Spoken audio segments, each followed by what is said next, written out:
Assalamualaikum warahmatullahi wabarakatuh. Hai anak-anak, bagaimana kabarnya hari ini? Semoga sehat selalu dan tetap semangat ya. Di video kali ini kita akan belajar mata pelajaran Akidah Akhlak kelas 6 Madrasah Ibtidaiyah, materi bab 1 tentang bersihkan hati dengan memohon ampun. Sebelum memulai pembelajaran, mari kita awali dengan membaca basmalah dan doa akan belajar agar ilmu yang kita dapatkan nanti bermanfaat di dunia dan di akhirat. Amin. A'udzu billahi minasyaitonir rajim. Bismillahirrahmanirrahim. Rabbi zidni ilma warzuqni fahma. Amin.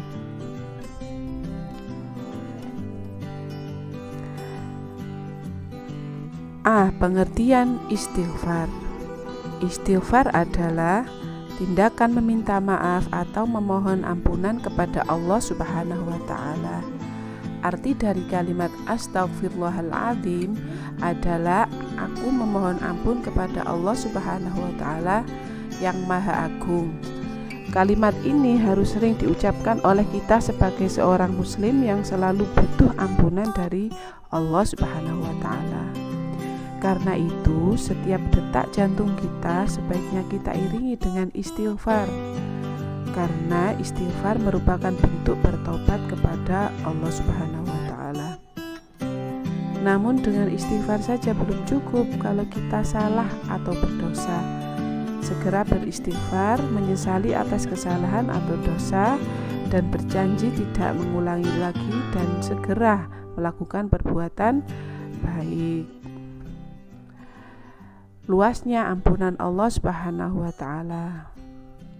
Manusia adalah tempatnya salah dan lupa. Ia sering berbuat kesalahan baik kepada Allah maupun kepada manusia, baik itu dosa atau kesalahan kecil maupun yang besar, baik itu yang disengaja maupun yang tidak disengaja.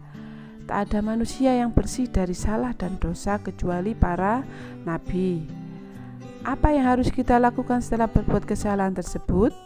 Tentunya harus meminta maaf baik kepada Allah maupun kepada manusia. Dan sebaik-baik orang yang bersalah dan berdosa adalah yang bertaubat kepada Allah. Dan Allah sangat mencintai hambanya yang bertaubat dan bersuci. Sebagaimana firman Allah Subhanahu wa Ta'ala dalam surat Al-Baqarah ayat 222 yang berbunyi, A'udzu billahi minasyaitonir rajim. Bismillahirrahmanirrahim. Innallaha yuhibbut tawwabina wa yuhibbul mutatahhirin. Yang artinya, sungguh Allah menyukai orang yang taubat dan menyukai orang yang menyucikan diri. Jadi, jika seseorang telah berbuat salah atau dosa, hendaknya segera bertaubat. Jangan ditunda-tunda, apalagi menunggu di saat sudah tua. Demikian juga di saat kita bersalah kepada sesama manusia, kita harus segera meminta maaf. Dan jika orang lain bersalah kepada kita, kita pun harus segera memaafkannya. Tidak perlu menunggu hari raya. Lalu bagaimana cara kita memohon ampun dan meminta maaf? Yang pertama, jika kesalahannya kepada Allah, hendaknya memperbanyak membaca istighfar dan berjanji tidak akan mengulanginya dan segera berbuat kebaikan karena kebaikan akan menghapus keburukan.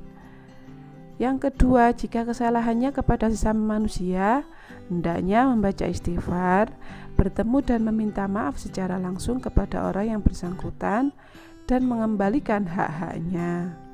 Bagaimana, mudah kan? Maukah kamu melakukan jika kamu bersalah?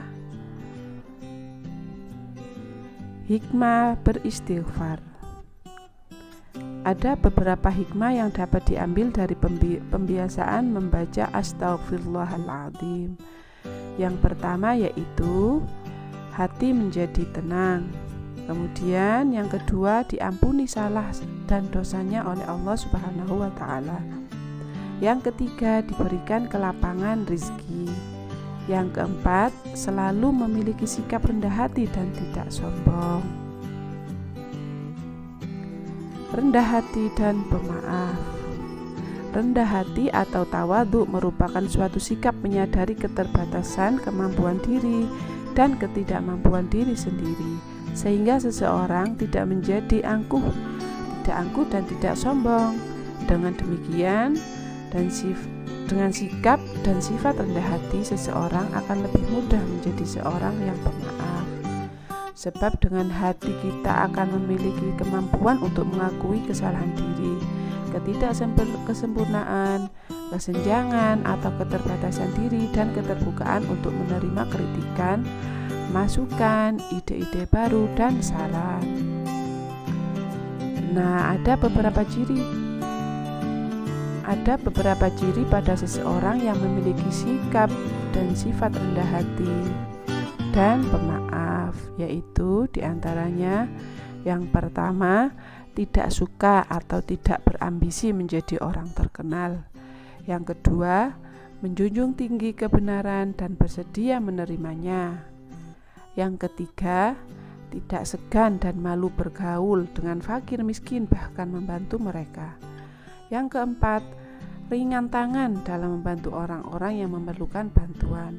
Dan yang terakhir, yang kelima, yaitu tidak merasa berat berterima kasih atas kebaikan orang lain dan tidak keberatan untuk memaafkan mereka yang telah berbuat salah.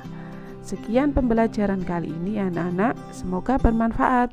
Mari kita akhiri dengan membaca hamdalah. Alhamdulillah. Wassalamualaikum warahmatullahi wabarakatuh.